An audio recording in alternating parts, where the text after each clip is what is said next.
बिस्मिल्लाहिर्रहमानिर्रहीम अस्सलामु अलैकुम वरहमतुल्लाहि वबरकातुहू। नाज़रीन इकराम, आप देख रहे हैं ज़मज़म ग्राफी। गुजरात फाइल्स पसे पर्दा हक़ाइक़ का इंकिशाफ सिलसिला जारी है। आइए शुरू करते हैं।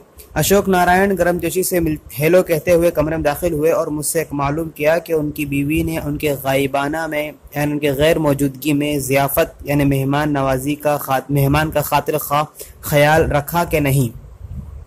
अशोक जी एक मुअम्मर शख्स यानी उम्र दराज शख्स थे, शायद मेरे वालिद से भी ज़्यादा उम्र दराज हों। एक रूहानी शख्स जो जियो और जीनो दो के नज़रिए पर यकीन रखते थे।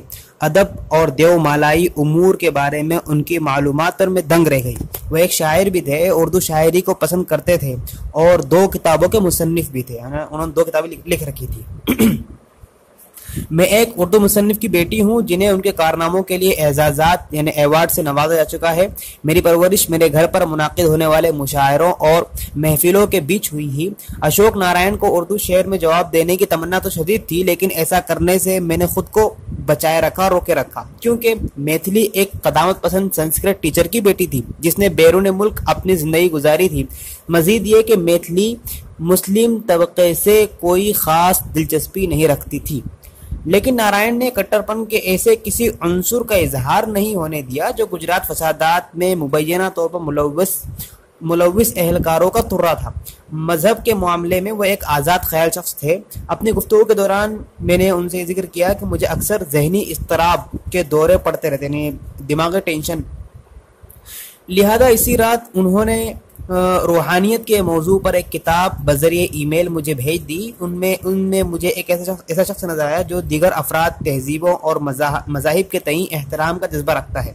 बिना बनी यानी इसी की बिना पर मैं पुरुम्मीद थी कि उनसे मुझे फर्जी इनकाउंटरों और गुजरात फसादात के दौरान रूनुमा होने वाले तमाम वाक़यात से मुताल्लिक मालूमात हासिल हो जाएंगी। मेरी उम्मीद बर आई, क्योंकि ऐसा करने में मुझे आखिर कामयाबी मिल ही गई। उन्होंने बताया कि गुजरात के दाखिला सेक्रेटरी के तौर पर उन्होंने किसी भी सियासी रैली के लिए इजाज़त देने से सख्ती से मना कर रखा था। जिन रैलियों से मना किया था उनमें परवीन तोगड़िया के जरिए मनसूबा बंद रैली भी शामिल थी। उन्होंने ये भी बताया कि गुजरात के बेहतरीन अफसरान में से एक राहुल शर्मा की मुअत्तली के खिलाफ थे। वो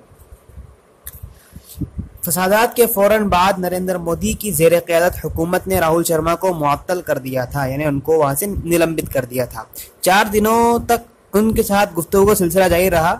ज़्यादातर बातें चाय की चुस्कियों के दरमियान हुई। एक मौके पर उनकी बीवी के हाथ का बना खाना भी खाया, लेकिन जिस दिन मियाँ बीवी ने मुझे खाने की दावत दी उस दिन मैं परेशान साथ अपने बच्चों जैसा सलूक करने लगे थे। मेरा दिल रो पड़ा जब मुझे उनकी गुफ्तगू से मालूम पड़ा कि नरेंद्र मोदी की रियासती इंतजामिया ने खामोशी से गुजरात फसादात को कैसे कैसे बढ़ावा दिया और अशोक नारायण उनके सामने बेबस थे। ये मेरा ज़ाती तौर पर अख्ज़ किया हुआ नतीजा नहीं था, खुद अशोक नारायण कितनी बार इसका जिक्र कर चुके थे। जिस दिन नारायण की फैमिली के साथ मुझे लंच करना था उस दिन मैंने उनसे गुजारिश की कि वो मुझे चंद घंटों का मौका दे ताकि मैं इत्मीनान से उनकी शख्सियत का खाका तैयार कर सकूं। मैंने अपना पसंदीदा सब्ज रंग का कुर्ता पहना और अपने बाजुओं के इर्द गिर्द शाल डाल लिए।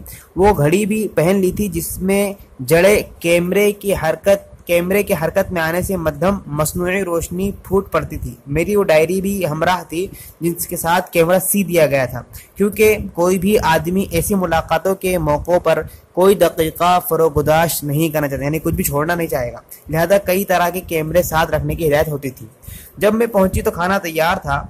उस दिन मैंने उनसे उनकी अहम तरीन जिम्मेदारियों यानी गुजरात के दाखिला सेक्रेटरी की जिम्मेदारी वगैरह के बारे में जानने की कोशिश की। उसके लिए माहौल भी साजगार था, लिहाजा मौके को गनीमत जानते हुए मैंने गुफ्तगू का आगाज इस तरह किया जिससे खाने की मेज पर चलने वाली मामूली गुफ्तगू हो। नारायण बेधड़क बोलने लगे और फिर बोलते ही गए। खाने के बाद चाय के दौर के लिए जब हम बैठे तो उन्होंने तफसील से बताया कि किस तरह से नरेंद्र मोदी ने फसादात का इंतजाम किया था। मैंने तबसरा करते हुए कहा कि नारायण साहब, आप जानते हैं कि मैं पिछले 1 हफ्ते से गूगल पर आपके बारे में मवाद तलाश कर रही हूँ और आपके नाम के झेल में बहुत से लिंक गुजरात फसादात, मोदी और मुख्तलिफ कमीशनों के ताल्लुक से जाहिर होते हैं। उनको पढ़कर मेरे जहन में बार बार ये सवाल उठता है कि आप जैसे मिसाली और इंसानियत परस्त आदमी के लिए एक ऐसा मुतनाज़िफ़ी शख्स के साथ काम करना कितना मुश्किल रहा होगा जो गुजरात फसादात का जिम्मेदार है। मैं सिर्फ तसव्वुर ही कर सकती हूँ कि आप पर क्या गुजरी होगी। और इस तरह गुफ्तगू का सिलसिला शुरू हुआ।